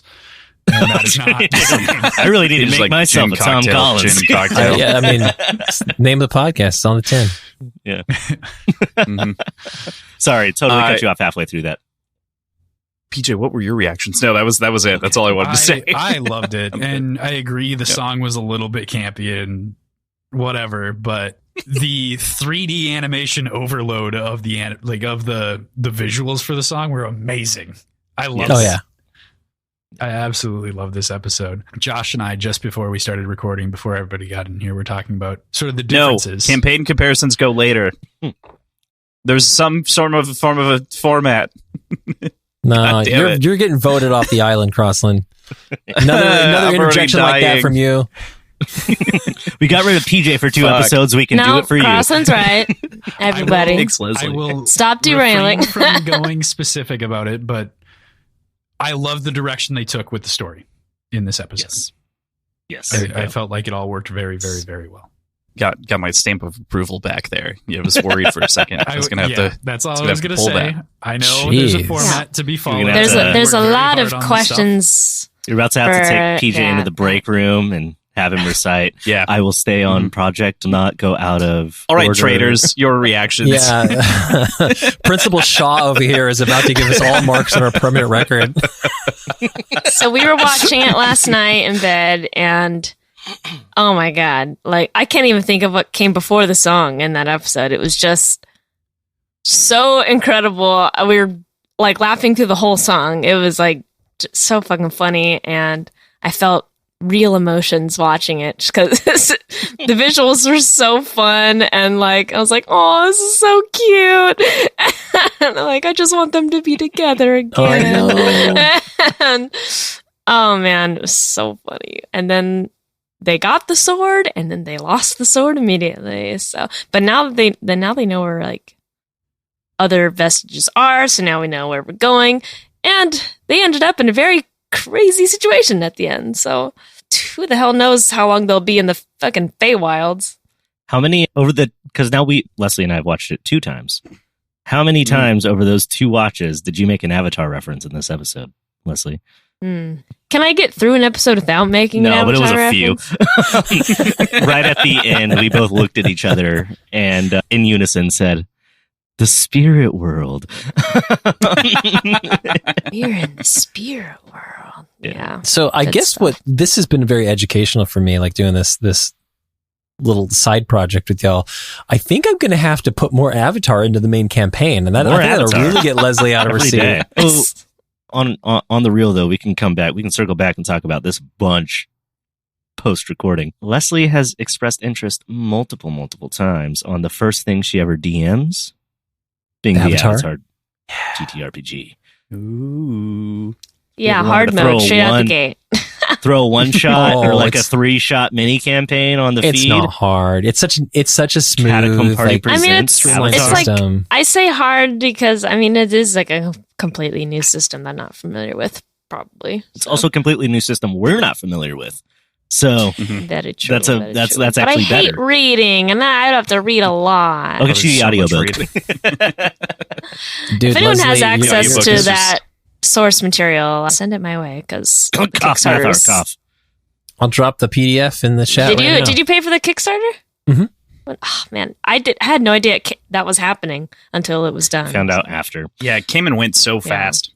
Anyways, my reactions to the episode, everybody, because I've been talking through everyone else's, so you already know them. So cool. Fucking fantastic. Love it. Leslie and I are in a like half cheesy, half serious, like 80s inspired rock band. And we're covering that song. The first time I watched it, I was like, this is cheesy and delicious and I love it, but it is campy. Mm-hmm. It kind of reminded me of one of my favorite things Disney's ever done, which is Lost in the Woods in Frozen 2, which is the superior Frozen by like a lot. Oh yeah. Fight me. I won't fight you. Okay. I'll go to war. I'll go to war with you. I think all of you have good taste. That's why I'm on this podcast. Anybody listening right now, if you don't agree, you're wrong. To appreciate the first Frozen, like it's fine. Multiple times over, right? Like I've watched it many times, but the second one is incredible. Look, the first Frozen has a lot Frozen later in the docket, but like we're okay. Yeah. Frozen, pretty solid movie. Not as good as Tangled. I'll die Tangled on that hill. Is also true. Absolutely will die on the hill. Tangled is an unappreciated hit, man. It is like Frozen 2 might top Tangled. I don't know, dude. I don't know. That's not what this is about. I love a good cheesy 80s power ballad in the middle of something that had nothing to do with that. And it got me going. It got me where I needed to be, and then it got me a little farther. And all of that's incredible. But even before that, like, I am never psyched out by like a we only showed half the creature situation. When you see Umbrasyl in the very first like minute of the episode, I was like, oh, that's a fucked up wolf. Like I had no clue what I was looking at. Yeah, I had the same Such thought. a good misdirect because it's like forced perspective. It was far enough away. I was like, what is that? Umbrasyl, baby. So surprised when Umbrasyl showed up, even though they literally fucking show us like 3/4 of his body right away. The episode was so campy and like fun, it made me forget about that. And then we get into the song. It's incredible. But like also the Sphinx did the same thing the other Sphinx did and just fucking ripped people a new one, every single person. Like, hell yeah. This time it's Vex that gets the worst one. That's the last, like, your brother's gone. You have no more family left. ... That cares about you. Not you have no more family left. That too. You have no more family left that cares about you. Oof. Hurt my feelings.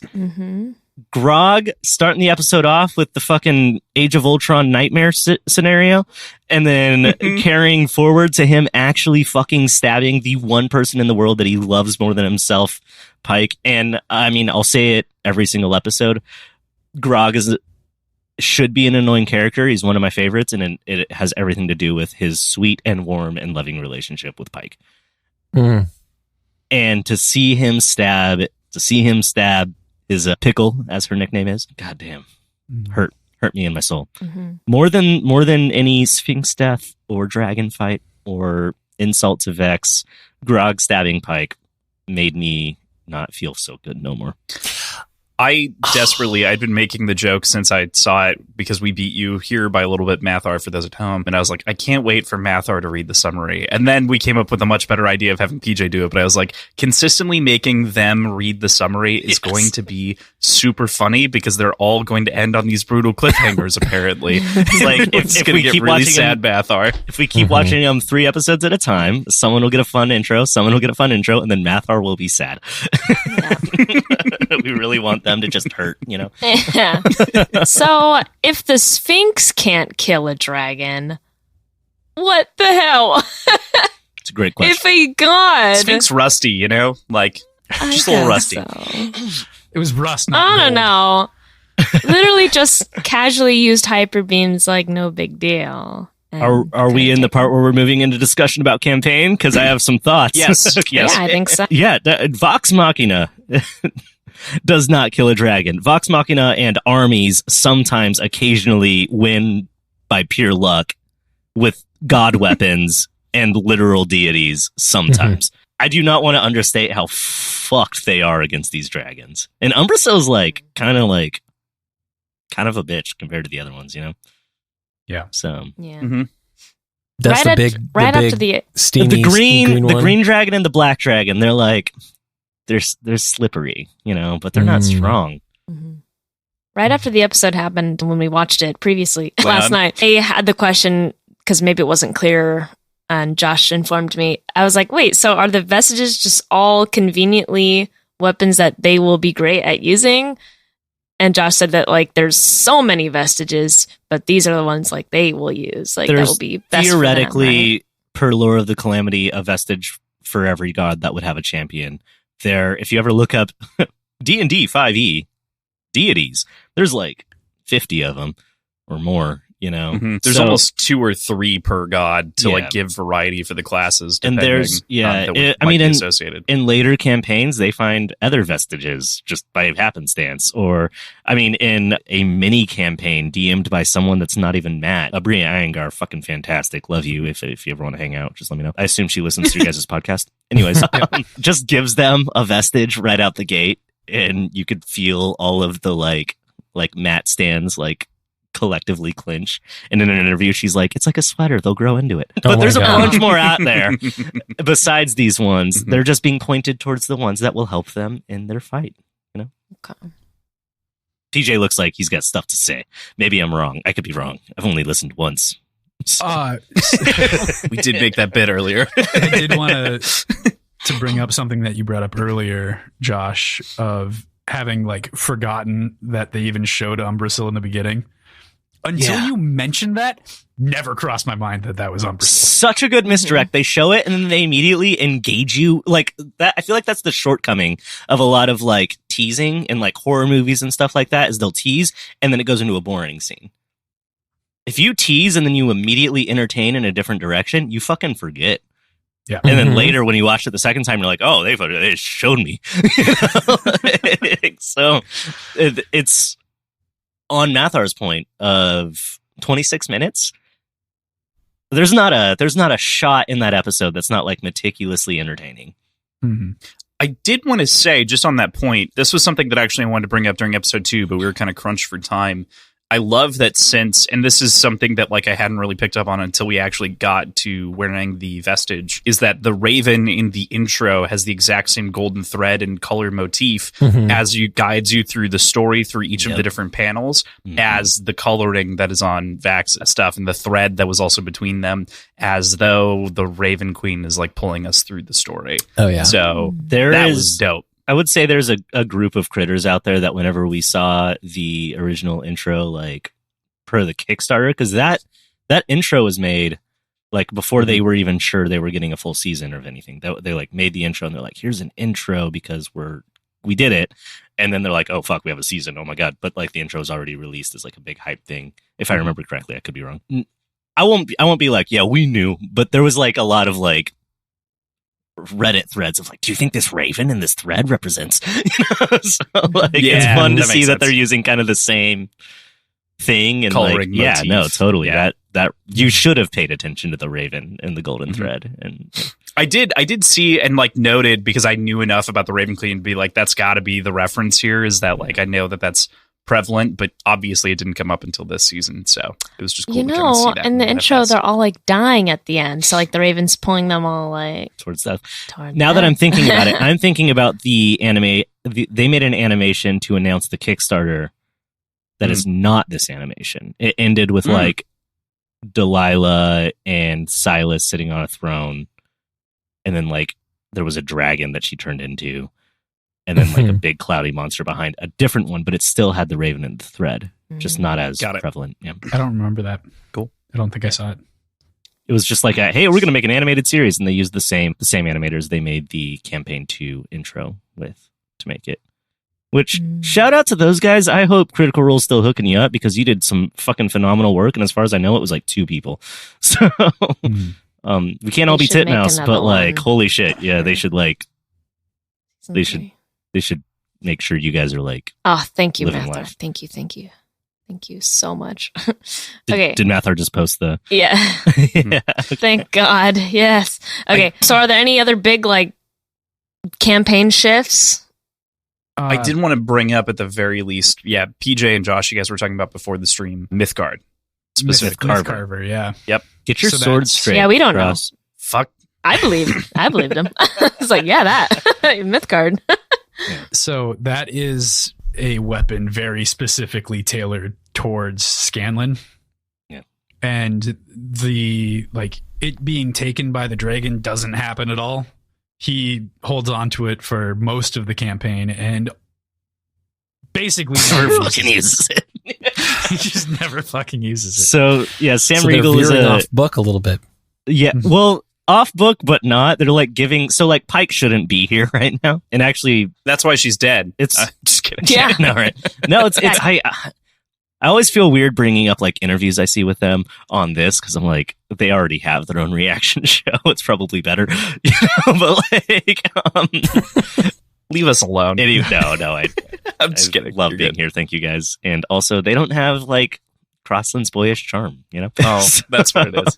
True cutie. Principal. There was like an interview recently with Ashley Johnson where she's talking about like, it was so fun to rewrite not necessarily or specifically the story of Vox Machina, but their own history as people because she felt so left out as a friend by her, like not by anyone's fault, but like she had to be gone in New York for this job because this was like a hobby thing that was cool, but she landed like one of the biggest acting opportunities of her career. She had to be there and just FOMO on FOMO, you know? And it's like she gets to relive all those moments she missed by being a part of the writing process and recording in character for all of those things. So it's super cool that she's there for that. And I totally forget where I started this. Okay, well, I like this a lot because that's one of the things I'm not really aware of is I've seen episodes where she's not there. Right. But like how much of the first and second campaigns was she 70 to 80%. Really? And she's like a of the first campaign. I would say 50 to 60% of the second campaign. Wow. Pretty sure those numbers are right. Yeah. Is she just like a bigger name than everybody else on the cast? Like, well, she's the only one with like live action acting credentials that matter besides Taliesin as a child, but she's in the Avengers. Yeah, she's in the Avengers. Yeah, she is. Yeah, a very small part, but she was a major character on a long-running like TV show. So, what was her show? What's she gonna do? Blind Spot. She was like blind spotting. Yeah, Blind Spot. She was the nerd, like forensics tech expert of like a CSI type show, but it's more serialized and like a little more sci-fi. So interesting because I would not have guessed that at all, that she was gone for so much of those campaigns. They nail it. And I mean, luckily they have a blueprint for a lot of what she's doing, because half the time Matt's playing her as like an insert NPC, basically, just to keep Pike with them, because Matt knows like, hey, in 3 weeks, Ashley is free to join us for a game. I'll make sure Pike's with them when she does, wherever they may be, so. I wonder how hard that was for her to jump in and jump out and like try to keep up. She had no clue what was going on D&D wise. She was level 3 the last time they played, and now she's level 17. Not quite that bad. I think the campaign starts at like level 11, or the show. But she'll be like 5 levels higher and just have to like, hey, I got my character sheet today. And people would like, internet people are the worst. They like talk shit and be like, how do you not know your character? And it's like, bro, she been working. Yeah. So that whole, from the first season of this show, the whole astral projection thing, was their way to get her in and out of the campaign very like conveniently when she was able to Skype into the show. Yeah, she'd be like, I could Skype in, or like very, very occasionally, because Brian Foster, who is her, were they married or engaged? I don't know. Well, whatever. Doesn't matter. Brian Foster, who is her long-term partner, is in LA the whole time, as far as I know, because he's like running their like after show talk thing and everything. So she'll like still show up to like be with family and friends and her partner every now and then and do an episode live, but then like be gone and then zoom in for like a few episodes, or like Skype in and then be gone. So it's just like Matt always kind of tried to keep Pike close by, but not too important piece of the narrative. And it's so cool to see Ashley get to like rewrite Pike and play Pike the way she would have, Super cool character. Well, for campaign 3, she's way more present, right? Well, campaign 3, Blind Spot's done, and Critical Role is on like another level. And like, I feel like you never want to like buy completely into your parasocial relationship with your internet heroes, Yeah. Most other companies would have been like, we love her, but she's not coming back for campaign 2. She's too busy. Or they would have been like, we love her, but she's not like a full part of campaign 3 because she hasn't been here for the rest. Nah, Critical Role was like, nope, she runs our nonprofit organization. She is bought in entirely as like one of the people who guides and runs this company. And now that she's here, she's here. She's fucking here. She's writing the show with us, and she's about to make more money doing Critical Role than she did in Blind Spot. I don't know how money works with acting, but I really believe that's probably true. They all just landed their fucking dream jobs, and she's like doubling the bag, I hope, from Last of Us. So, yeah. One assumes. Just for the numbers, so there's a lovely site for anyone who doesn't know out there, that Critical Role stats, and I've definitely been paying attention to this just for funsies, because I'm always curious when Ashley drops out and when she jumps back in. And so for campaign 1, she's in 54 of 112 episodes, and or 114. So less than half, and then 86 of seemingly 143. I think 143 for campaign 2. That adds up. Yeah. Now that there's the extra 2, but barely over half. Right. And right now she's in episode like 40 something. She's in all of them. 50 something, right? 50 something. I think we just crested 50. Yeah. Wow. Anyway, if you ever want to do like a whole nother podcast where we just talk about Critical Role, like, I don't think anybody's done one yet, so we should just do it. Just do it. Okay, I do have a question about campaign 2 show to put us back on track here. So when Grog kind of loses control, is that like kind of how we lose control in our current campaign?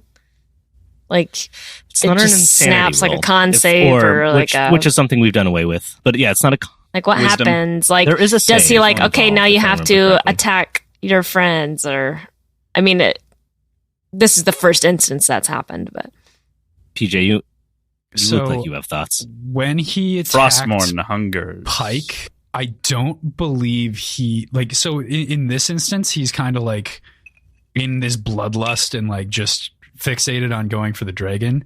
I believe he thinks it's something else.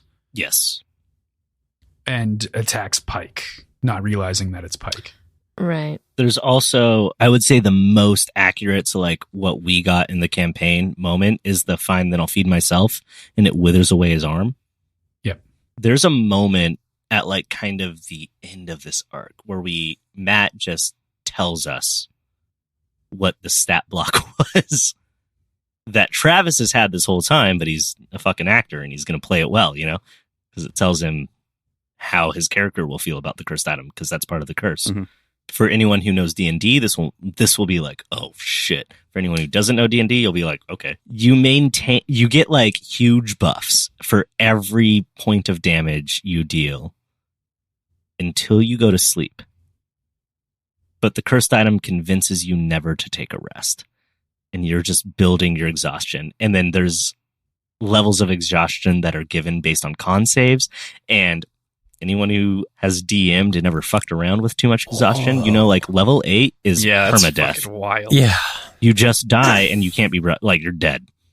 Yeah. And it's not a picnic along the way either. No, it gets bad and bad. So Grog is getting more and more powerful at his strikes and worse at everything else. Mm-hmm. He's dealing so much fucking damage and can't fucking walk straight. Oh my God. I think surely that doesn't last that long then, because he God gains Yeah. permanently until he rests a point in strength. Yep. So he's like, his strength is like 38 at some point or some shit. I don't know the actual number, but it's fucking climbing past what should be possible in D&D because of this very specific item. But if he rests, it all goes away. Yep. Yeah. But the sword fucked. never lets him rest. Okay. Well, he's allowed to rest whenever he wants to. He has to give up all that strength he earned. Oh, I see. Jesus, that's such a cool stat It's line. Such a cool. good Oh, it's mechanic. such a Shit. terrible cursed item. But also, like, Travis is rolling throughout this, and there's other Mhm. ways he can earn exhaustion that are all leading to his untimely death. And you start to realize why a vampire held this sword, because a vampire doesn't need to sleep. A vampire doesn't Oh, shit. get exhaustion. A vampire doesn't. Yeah, all of these things that this sword is doing per D&D stat blocks, a vampire is fine with. Mm-hmm. It's a perfect Vampires vampire weapon. slumber in a lot of media, but I'm pretty sure in D&D they have to like go back to their resting place or their coffin, but they don't sleep. Yeah, they're not resting. I mean, in Twilight, the vampires don't sleep. So, Yeah. makes sense. Yeah. You're right. This is Twilight, baby. This is a Twilight podcast from this point. So Just Same trying bag, to same connect bag. it with I what I know. I want to touch on what Leslie asked about, because I think that's interesting. If I were to put myself, if it's okay, if I just pontificate for a minute here, I think it would be interesting. Now I say yes. Because I don't believe in taking player agency away, but I think there is a very fair, if not a little diabolical way to run that. And what it sounds like Matt did is how I would run it, in that I would tell you what you're attacking, and the other players wouldn't be able to say anything unless they perceived or like rolled an insight check to see if they knew what was going on. And the player with the item would not realize that they were attacking a person, not a monster, unless they rolled a high enough perception check or maybe a save of some kind. What like I I would love- make it a roll, right? And then I would just lie to you. Of course. And what I love so much about that is there's already precedent in the campaign for if you're like charmed by a creature or like commanded by an enemy wizard and they tell you attack your friends, Matt will be like, all right, well, you have to attack your friends because that's what you were just commanded. You failed your saving throw. So they're used to being told outright what's happening. And in that moment, it is a little more loosey goosey. Yeah. Because it's not a command. It's a losing your own perception of what is real, you know? And it's which I think such a it's cool great way to because do it's it. like, hey, you know, if you roll high enough, then yeah, you'll totally see through the facade, Exactly. but I'm going to make that a high DC and you picked up the item. It's not on me. This was your choice. Yeah. Yo, Matt, if you're listening to this, you pretty much taught me how to play D&D, so thank you. And he Yeah, he for sure is.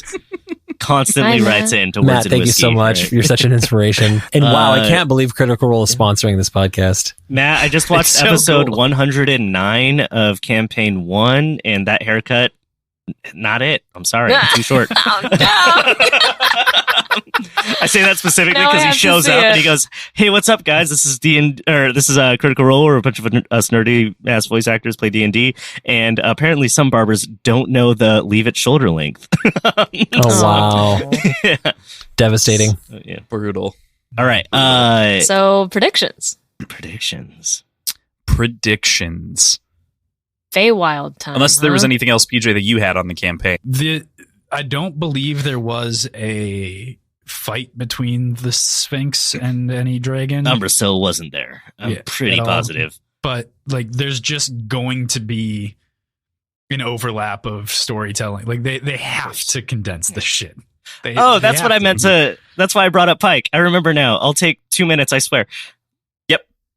There are shows that adapt things I love where I go, what the fuck are you doing? Why did you change that? Literally, this is not better.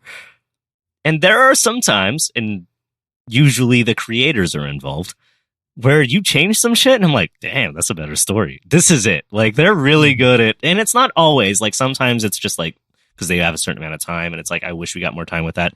But in this specific episode, I'm like, that's so much more exciting. It's so fun to have Umbrasil show up. Also, Sam Riegel is a fucking troll of a human being in real life and refused to ever use Mythcarver because he's like, Scanlan's not a sword guy. Matt made him a legendary fucking magical sword that like plays off of charisma instead of dex or strength and like has like all of these bardic specific things. And he's like, well, I don't use swords. So like Scanlan doesn't like swords. So like never fucking used it. So instead of just having Scanlan have the sword, Dragon stole sword.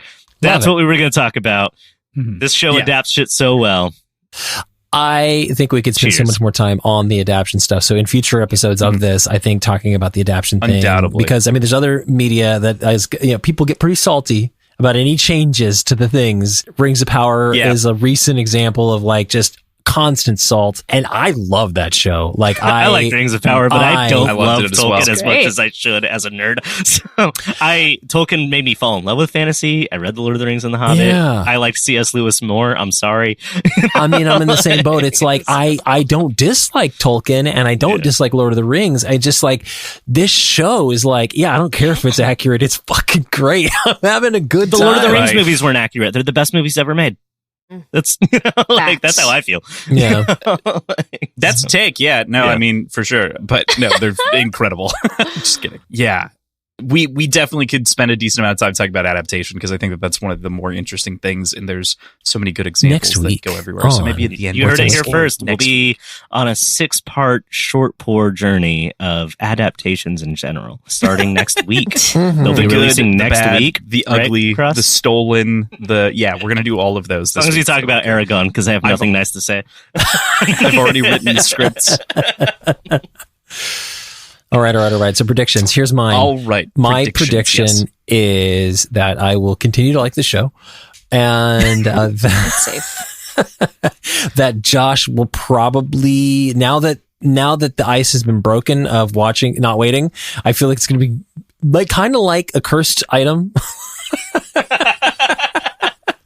I'll never The wait. temptation to like watch the show before we all watch it together is going to grow stronger and stronger and stronger. And so I predict the next time we get together, Josh will have seen all 3 of them already. I'm gonna I'll hold him back. walk past the TV on a Friday night and just hear, "I hunger."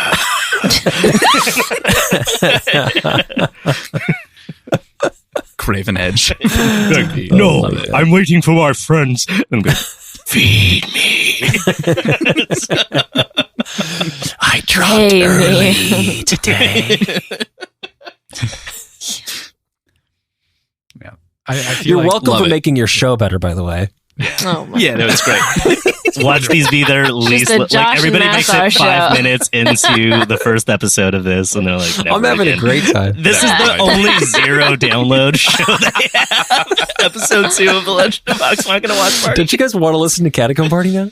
Yeah. You definitely should. Like either Leslie, we've got what do you fans got? or enemies. One of the two. I'll take either.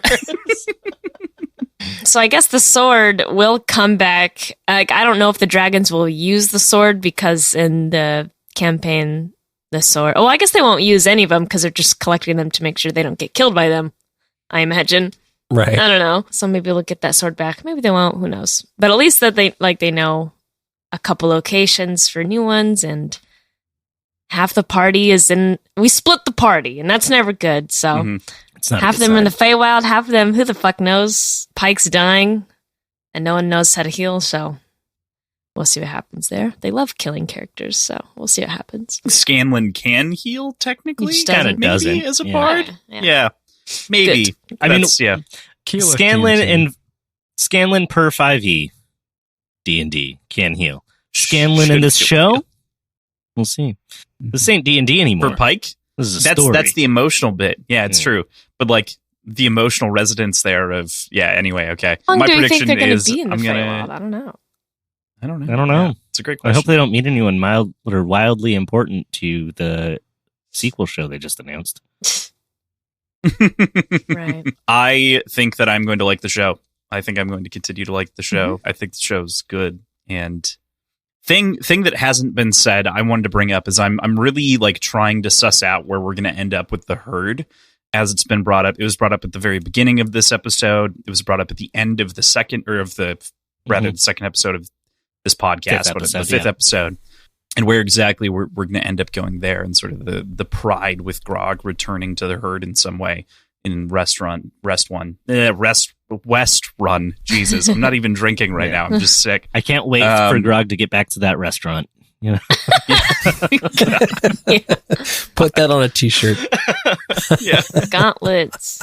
Gauntlets of restaurant. Yep. Gauntlets of restaurant. Yeah. Cool. Yeah. PJ? I've got a prediction. I can't imagine that they'd truly. This ending feels like they're setting up Search for Grog somehow, and there's no reason for it to come up here, but this doesn't mean anything to half of you. Means something to me. Yeah. I've seen Search for Grog. It's the first Critical Role thing I ever watched. Right. But so I had no context for it. I was like, I thought they were all like that. The dead bodies in his flash kind of looked like they were all amongst red brimstone and shit, right? And we're just throwing shit against the wall here. I thought it was like a berserker haze was my red I think that picture is what in it my is, brain. but it's Yeah. fun that it'll come up again, you know? Sure. I think either way, like Grog is lost in his mind right now. Will get lost physically at some point, maybe later. No, can't happen. PJ, were you done predicting? I don't want to jump in. I was just trying to throw something.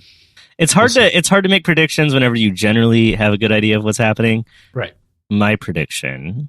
God, I have to try and think of something I don't already know about the thing. How about or, you predict change. when I will finally cry? Have you not yet? Oh, I think I know. There will be an episode called The Bard's Lament, and you will cry. That'll Fuck. be a while from. That's like at the end. That'll be at the end of next season, I think. Yeah.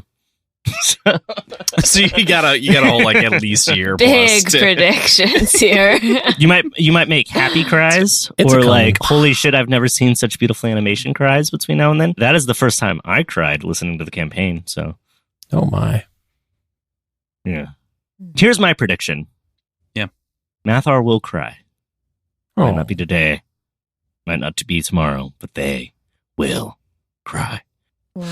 I could use it. I haven't predict cried you're in like gonna 10 cry. years. So. Check us out where we goof around and play Dungeons and Dragons or some other nondescript tabletop role-playing game, depending on what the public Legally perception distinct. of Wizards of the Coast is at the very moment that you're listening. You can Creative find Commons, us baby. on social media. God damn it, Josh. Shut You up. can find Catacomb Party on Instagram, and are we on Twitter? Yes, we Yeah, are. we're not on Twitter. So I don't Jesus know. Christ. You can find Words Whiskey Pod on Twitter, Instagram, Facebook, and Reddit. You can email us at wordsandwhiskeyshow@gmail.com. And if you'd like to join our Patreon, that is patreon.com/wordsandwhiskey. Yes. Next week we are going to be continuing with the shit show right along with Vox Machina. It's great. So we'll see you then.